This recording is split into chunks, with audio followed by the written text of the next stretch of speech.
ಮುಂದಿನ ಕವಿಗಳು ಶ್ರೀ ಉಪೇಂದ್ರ ಕುಮಾರ್ ಅವರು ಕವಿತೆ ವಾಚನ ಮಾಡ್ತಿದ್ದಾರೆ. ಎಲ್ಲರಿಗೂ ನಮಸ್ಕಾರ. ಕವನದ ಶೀರ್ಷಿಕೆ ಕನ್ನಡಿಗರು ನಾವು. ಕರ್ನಾಟಕದಲ್ಲಿ ಕನ್ನಡಿಗರೇ ಸಾರ್ವಭೌಮ. ಕನ್ನಡಿಗರಿಗೆ ಕನ್ನಡವೇ ಜೀವಕ್ಕೆ ಸಮ. ಹೊರಗಿನಿಂದ ಬಂದವರು ವಲಸಿಗರೇ ಅಷ್ಟೇ.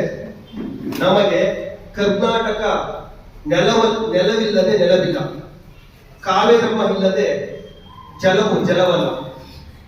ಬಂದವರು ಬಂದಂತೆ ಬಿಟ್ಟಾಗಿದೆ ಖುದ್ದು, ಇನ್ನಾದರೂ ಬೇಕಿದೆ ಕನ್ನಡಿಗರಲ್ಲಿ ಒಗ್ಗಟ್ಟು.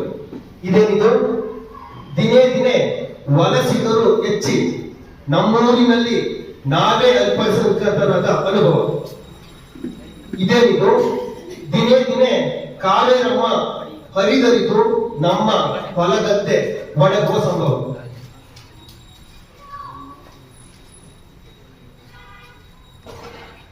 ಕನ್ನಡಿಗರಿಗೆ ಕನ್ನಡವು ಕರ್ನಾಟಕವು ಜೀವನ ಜಗವು. ಕನ್ನಡ ನಾಡುನುಡಿ ಅಭಿಮಾನದ ಫಲವು. ಅನ್ಯ ಭಾಷೆಗಳೆಂದು ಅನ್ಯವೇ ಎಲ್ಲಾ ಕಾಲಕ್ಕೂ. ಕನ್ನಡವೇ ಕಲ್ಪವೃಕ್ಷ, ಕಾಮಧೇನು, ಚಿಂತಾಮಣಿ ಕನ್ನಡದ ಒಗ್ಗೂಡೋಣ ಬನ್ನಿ. ಕನ್ನಡವ ಕನ್ನಡಿಸುವ ಕನ್ನಡದ ಹೊಲವು. ಕಾವೇರಮ್ಮ ಕನ್ನಡಿಗರ ಇಹಪರದ ನಡುವು. ಕರ್ನಾಟಕದಲ್ಲಿ ಕನ್ನಡಿಗರೇ ಸರ್ವಭೌಮ. ಬೇರೆಯವರ ಬೇರುಗಳು ಭದ್ರಪಡಿಸಿಕೊಳ್ಳುವ ಮುನ್ನ ಮುಗಿಲು ಮುಟ್ಟಲಿ ಕನ್ನಡದ ಸ್ವರವು.